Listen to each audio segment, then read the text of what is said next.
So hello dear student, কেমন আছো? I hope প্রত্যেকে শুধু ভালো নয় ভীষণ ভালো আছো। স্ক্রিনের ওপর একটা প্রশ্ন দেখা যাচ্ছে যেটা আমরা লাভ ও ক্ষতি চ্যাপ্টার থেকে নিয়েছি। ওকে, তো এই লাভ ও ক্ষতি অধ্যায়ের যে প্রশ্নটা সেটা আমরা প্রথমে মন দিয়ে পড়বো, বুঝবো, তারপর তার সলিউশনের দিকে আগে বাড়বো। ওকে, দেখো কি বলা হয়েছে। একটি ঘড়ি 150 টাকা বিক্রি করায় 20% ক্ষতি হয়। ঘড়িটির 200 টাকায় বিক্রয় করলে শতকরা কত লাভ হতো? দেখো, ঘড়িটার আমরা ক্রয় মূল্য জানি না। আমি এখানে একটা কাজ করি, ঘড়িটির ক্রয় মূল্য ধরে নিচ্ছি। ঘড়িটির ক্রয় মূল্য সমান কত? এক্স টাকা। ঠিক আছে, এবার 150 টাকা বিক্রি করলে 20% ক্ষতি হয়। তাহলে আমরা এখানে বিক্রয় মূল্য বের করতে পারবো। হ্যাঁ, বিক্রয় মূল্য কত হবে?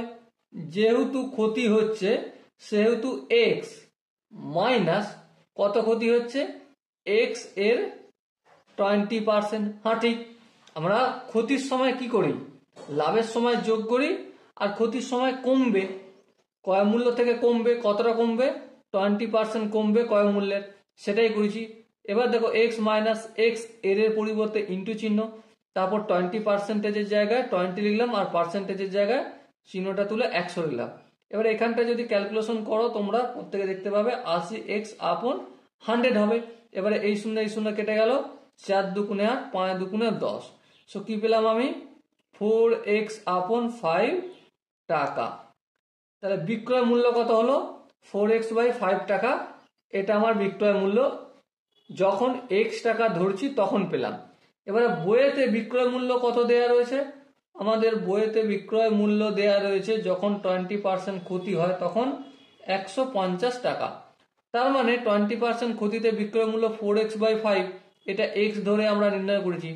আবার বইয়ের প্রশ্ন অনুযায়ী 150 টাকা বিক্রয় মূল্য যখন 20% ক্ষতি হয়, তার মানে এই দুটো বিক্রয় মূল্য ইকুয়াল। হ্যাঁ ঠিক, তাহলে 4x/5 equal to 150। So x সমান কি? 150। 5টা অপোজিট দিকে গেলে গুণ হবে, আর 4টা অপোজিট দিকে গেলে ভাগ হবে। একটু যদি কাটাকাটি করি দেখবো কি, 2 দুগুণে 4, আর এখানে 75 দুগুণে 50। এবারে গুণ করবো, 5কে 5 দিয়ে 5 5 25, 7 থেকে 2, 5 7 35, আর 2 37, তাহলে 375/2।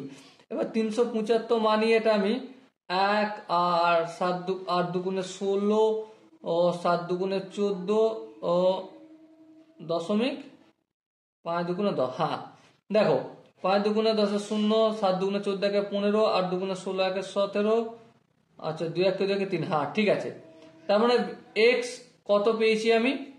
187.5 টাকা। এক্স মানে কি? ক্রয় মূল্য পেয়ে গেছি। এবারে ঘড়িটা আমরা বিক্রয় করছি কত টাকায়? 200 টাকায়। তাহলে ঘড়িটা যখন আমি 200 টাকায় বিক্রি করব তখন লাভ কত হবে? হ্যাঁ, লাভ নির্ণয় করতে পারি। হ্যাঁ পারি। কত? এটা লিখে দেবো, 375 লাভ মানে 200 টাকা।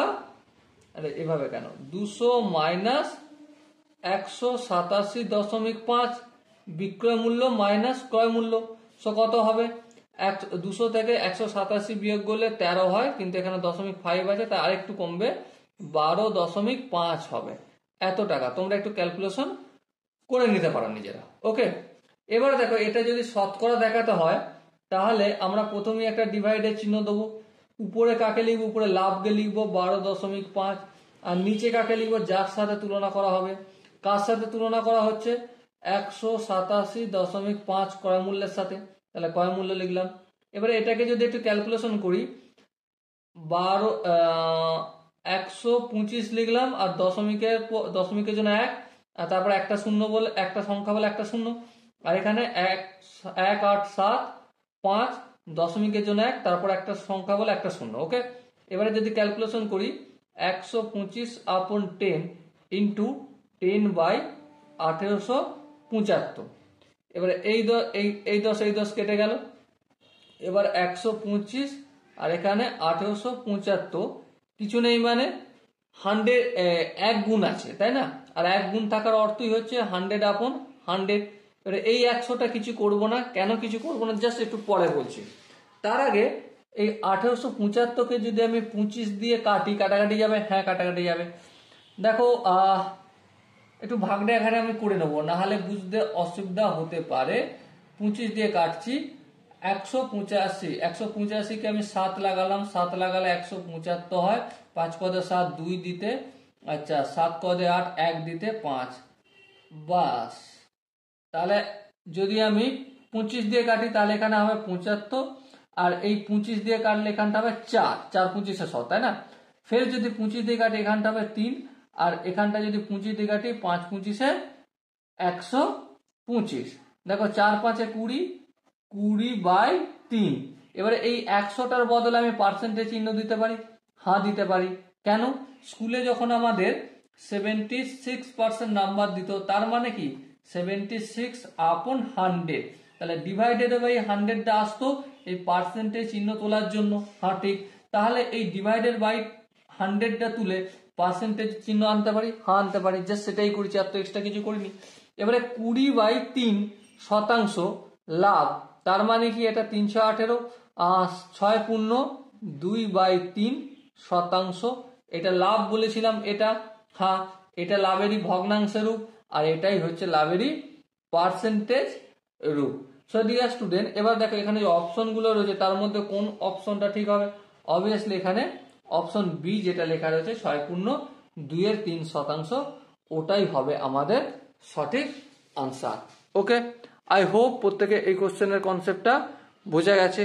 যদি কারো বুঝতে অসুবিধা হয় বা বুঝতে ডাউট থাকে তো অবশ্যই কমেন্টে জানাবে। আর দেখা হচ্ছে নেক্সট ভিডিওতে। ততক্ষণ পর্যন্ত ভালো থেকো, সুস্থ থেকো এবং জয় হিন্দ।